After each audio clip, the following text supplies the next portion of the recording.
tema besarnya historical Jesus. Kalau begitu sekarang kita bicara soal sejarah.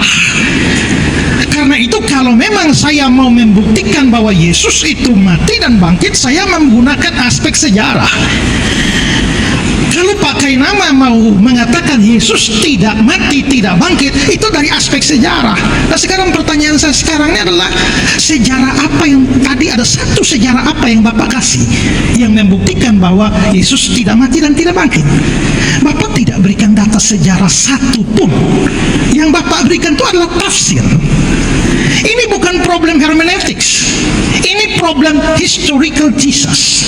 Makanya saya curiga Bapak ini mungkin, makanya sebenarnya saya sudah bertanya kepada panitia, ya tolong jelaskan sebelumnya apa sih yang Pak Kainama maksudkan dengan historical Jesus. Tapi sampai hari ini saya nggak dapat jawaban, dan saya khawatir bahwa beliau tidak paham apa maksudnya, dan terbukti bahwa tidak ada masalah sejarah yang diangkat. Soal masalah Pilatus kaget karena Yesus cepat mati, lalu soal jam kematian yang berbeda menurut catatan-catatan Injil, lalu soal kata Yunani soma yang tadi dipersoalkan, lalu soal segala macam mur dan segala macam untuk pembalseman Yesus dan sebagainya. Itu kan bukan soal sejarah Pak, itu soal tafsir, soal hermeneutics. Dan saya tidak mau kita bergeser dari perdebatan soal historis ke perdebatan soal tafsir, karena kalau mau bicara tafsiran soal semua yang Bapak persoalkan tadi, kita bisa ladeni itu. Tapi ingat, topik kita itulah historical. Jadi saya sekarang mau menantang Bapak, tolong berikan data sejarah yang akurat bahwa Yesus tak pernah mati dan karenanya juga tak pernah bangkit. Yang saya minta data sejarah, jangan tafsir. Silakan.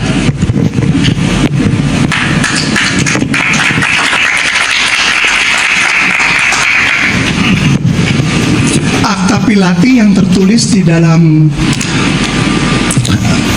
The Gospel of Nicodemus ternyata palsu, sehingga nama serta keberadaan individu yang tertua yang tersangkut paling dekat dengan Yesus tidak bisa dibenarkan untuk menjadi dasar sejarah. Begini Pak Pendeta, yang saya tampilkan tadi itu kalau bukan sejarah apa? Gitu kan selain daripada firman Tuhan, saudara-saudara tersayang Kristen Katolik bilang juga Bible itu kitab sejarah. Tapi nggak apa-apa, diminta satu saja bukti, ya udah saya kasihnya satu gitu. Akta Pilati palsu. Demikian Pak Pendeta. Kalau kita menyinggung Alkitab, memang Alkitab itu juga buku sejarah. Tapi yang Pak angkat tadi itu bukan aspek sejarahnya, Pak angkat aspek tafsirnya, hermeneuticsnya. Makanya itu semakin menguatkan saya bahwa Bapak tidak mengerti apa yang Bapak maksudkan dengan historical. Lalu yang tadi Bapak om terakhir itu apa? Yang Bapak bilang itu palsu itu apa? Yang kalimat terakhir tadi? Akta Pilati.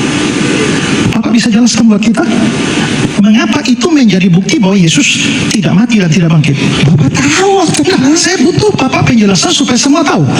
Akta Pilati adalah kisah yang ditulis surat oleh Pilatus kepada salah satu penguasa Tiberius, dan ternyata itu ada di dalam Gospel Nicodemus yang dianggap sebagai Gospel Gnostik oleh saudara Kristen, dan setelah diselidiki juga ternyata itu adalah medieval ages writings. Jadi itu adalah karya tulis dari abad pertengahan. Demikian. Oke, baik. Kalau Bapak menyinggung gospel dari Gnostik, apakah Bapak tahu bahwa justru kami orang Kristen juga menolak Injil-Injil Gnostik itu? Sehingga bagaimana Bapak menggunakan Injil Gnostik yang seperti itu, yang palsu, lalu Bapak atau yang baru muncul di abad pertengahan untuk menolak keyakinan kami dari abad pertama? Itu sama seperti kain kafan Turin tadi. Bapak angkat kain kafan Turin, Bapak bantah, kami juga nggak percaya itu. Bapak angkat Gnostik lagi, kami juga nggak percaya itu. Ya. Nah itu yang saya bilang Pak, kalau Bapak ambil Injil Gnostik itu yang abad pertengahan atau setelah zamannya ini, sekarang saya nanya, ada tidak dokumen sejarah dari abad paling awal, ya, yang membuktikan Yesus tidak mati. Ini sebenarnya adalah secara logika itu kesalahan logika. Itu namanya fallacy, argumentum et ignorantium. Ya, argumen dari ketidaktahuan. Kesalahan argumentasi ini adalah bahwa seseorang mengklaim sesuatu benar atau salah hanya karena tidak ada bukti. Sebaliknya. Nah, ini kesalahan logika di mana seorang anggap sesuatu pernyataan benar karena tidak ada bukti bahwa pernyataan itu salah. Nah, itu salah. Ya, bukti bahwa makhluk asing tidak ada. Ya, bukti bahwa makhluk asing tidak ada itu adalah tidak ada bukti bahwa mereka ada. Itu kesalahan logika semacam itu. Hanya karena kita belum menemukan bukti bahwa makhluk asing itu tidak ada, itu tak bisa menjadi bukti bahwa makhluk asing itu tidak ada. Atau sekarang inilah saya ngomong gini. Saya terus terang Pak, ya saya mencoba untuk mengenal Pak Kainama dari media sosial ini siapa sebenarnya ya. Dan saya baca di sana Bapak ini tamat S1 dari STT Jakarta.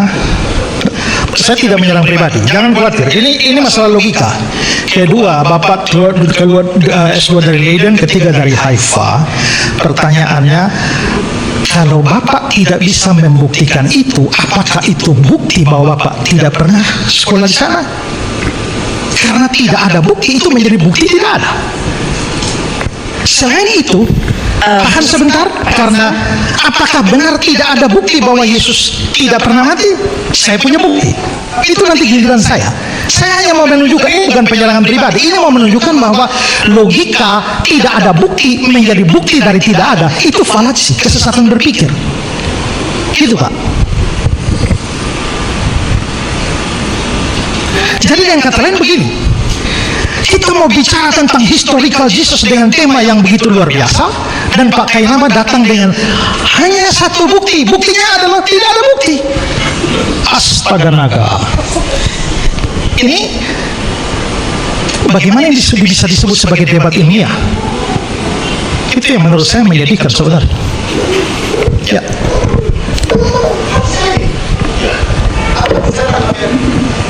Boleh ada pertanyaannya Pak? Fallacy itu, kesesatan berpikir itu, Bapak nggak punya bukti. Selain bukti tidak ada, Bapak udah mengatakan bahwa tidak ada bukti. Sebenarnya saya kasih bukti. Iya, saya tunggu lah buktinya. Iya, artinya sekarang, iya. Gini ya, ini ada dua babak di mana sebentar saya membuktikan.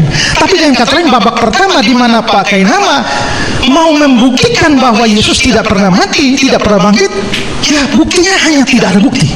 Itu aja Pak ya. Jadi Itu bukan bukti sejarah. Kita bicara sejarah. Bapak bicara bukan sejarah. Jadi Bible bukan sejarah ya. Bible sejarah, tapi problem yang Pak angkat adalah problem hermeneutis. Bapak mengerti antara Bible itu sejarah dan masalah yang diangkat itu masalah sejarah atau masalah hermeneutis. Dengan kata lain adalah bahwa Pak Kainama mengangkat problem tafsir satu buku sejarah dan bukan sejarah itu sendiri. Jadi dengan kata lain, babak beliau selesai. Karena hanya itu saja buktinya, bahkan bukan bukti. Karena buktinya adalah tidak ada bukti.